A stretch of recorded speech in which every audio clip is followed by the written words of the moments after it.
이런 식으로 세 가지를 좀 더 치료하고 접근하면 안녕하세요. 우리 연세신통TV를 시청해주시는 여러분 감사합니다. 오늘은 이런 식으로 목이 잠기거나 목이 답답하거나 목 앞쪽으로 통증이 오거나 목 안쪽에 뭐 이물감이 있거나 이런 원인에 대해서 제가 설명을 해드리고 이제 어떻게 치료할지 한번 여러분들하고 같이 고민해 보겠습니다. 일단은 여러분들이 이제 이 목 앞쪽에 구조물에 대해서 좀 알으셔야 되는데 제가 나중에 이제 횡격막에 대해서도 좀 호흡이나 횡격막에 대해서도 좀 설명을 드리겠지만 우리가 이제 몸에서는 횡축으로 있는 여러 가지 막이 있죠. 그 중에 이제 호흡을 담당하는 횡격막이 되게 중요한데 또 이제 횡격막은 여기만이 있는 게 아니라 제1늑골하고 쇄골하고 이제 경흉추, 이행부 여기를 싸고 있는 또 막도 있죠. 이것도 횡격막이라고 합니다. 또 이 아래 턱 아래 설골이라고 뼈가 있는데 안쪽 깊숙이 잡으면 만져지죠.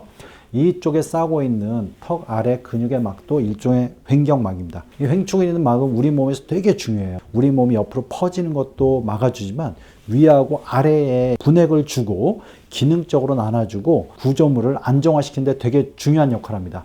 그런데 여기서 이제 흔치 않지만 먼저 생길 수 있는 원인 하나를 말씀드리면 우리 경추의 문제입니다. 경추가 오랫동안 문제가 되다 보면 보통은 뒤쪽으로 나오는 신경을 자극하는 경우가 있는데 앞쪽으로도 디스크가 좀 나온다든가 경추뼈의 퇴행성 변화로 앞쪽으로 나오면 요로 식도가 지나가기 때문에 식도를 누르는 경우가 있습니다. 그러면 뭘 삼킬 때 되게 불편하고 식도에 좀 불편감을 느끼시는 분이 있어요. 드물지만 이게 있고요. 두 번째 문제는 뭐냐면 설골과 아래쪽에는 우리가 갑상선 바로 뒤쪽에 있는 갑상연골 이런 연골이 있어요. 그러면 이런 두 개 앞쪽으로 종축으로 이어져 있는 아주 얇은 막의 근육이 있습니다. 그걸 우리가 이제 설골근이라 그래요. 설골근이 이 턱 아래도 설골하고 이어져서 잡고 있지만 설골하고 요 앞쪽 갑상연골이라든가 요 1번 늑골 그 다음에 요 옆쪽에 있는 쇄골까지 이어지는 근육들이 얇은 근육들이 있습니다. 이 근육들은 요 앞쪽 기관지를 감싸는 역할을 하지만 턱에 문제가 있다든가 설골에 어떤 구조적인 문제가 오면 주로 이제 턱에 문제 있는 분이 잘 오는데 이러면 이 앞쪽에 얇은 막의 근육들이 뭉칩니다.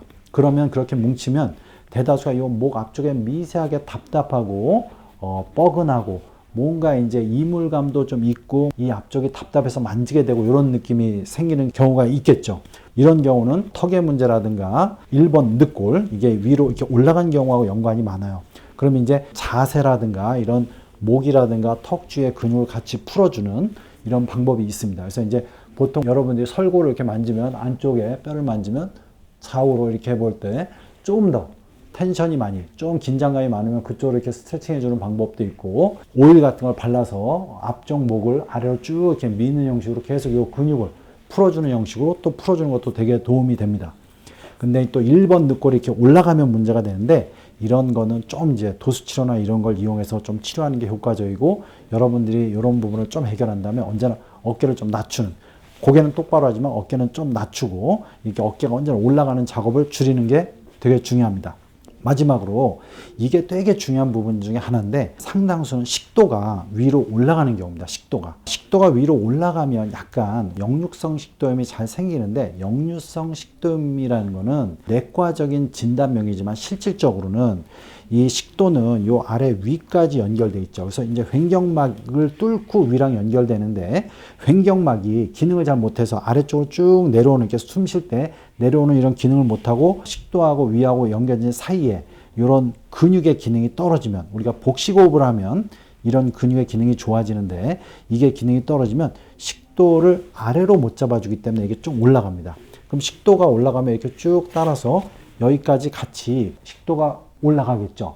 요 식도는 앞쪽으로는 기관지가 있고 뒤는 식도인데 이게 동시에 올라가기 때문에 이쪽에 언제나 아까 얘기한 좀 전에 그 근육도 긴장되고 이렇게 올라가면서 아래쪽으로는 관략근이 못 잡아주니까 식도 관략근이 약간 미세하게 음식물에 역류가 일어나고 그것 때문에 화학적으로도 위산이나 이런 거에 의해서 요 기관지가 자극될 수가 있고 또 구조적으로 이게 올라가서 이 앞쪽 근육이 긴장되니까 이쪽 부위로 혈액순환이 안 돼가지고 이쪽 부위 답답하고 뭔가 잠긴 것 같고 또 이물감이 생기고 그럽니다. 그래서 이런 세 가지 문제에서 생기는데 이런 식도가 위로 올라가 있다면 여러분들이 이제 복식호흡과 함께 횡격막 운동을 해 주셔야 되고, 또 이제 여기 안 된다면 본원에서는 식도를 제 위치로 잡아주는 내장 도수 치료를 같이 이제 보통 시행하는데, 여러분들이 그냥 개인적으로 좀 하신다면 갑상 연골을 잡고 숨을 들이셨다 내쉴 때 쭉 아래로 내려주는 형식으로 이렇게 좀 하시면 되고, 아래는 복식호흡, 숨을 들이실 때 배가 이렇게 나오게끔 복식호흡을 해서 횡격막이 식도 관략근을 좁혀주면서 내려가게 하고, 앞쪽을 같이 내려주는 형식으로 해서 식도나 이런 부분이 올라간 걸 같이 막아주는 게 중요합니다. 그래서 이런 식으로 세 가지를 좀 더 치료하고 접근하면 여러분들이 이런 앞쪽에 이물감, 뭐 답답함, 그 다음에 뭐 이제 앞쪽에 미세한 통증, 목이 뭔가 이렇게 불편감, 이런 거를 줄일 수 있겠습니다. 예, 연세신통TV 여러분 구독해 주시고요. 여러 영상이 있습니다. 이렇게 참조해 주시기 바랍니다.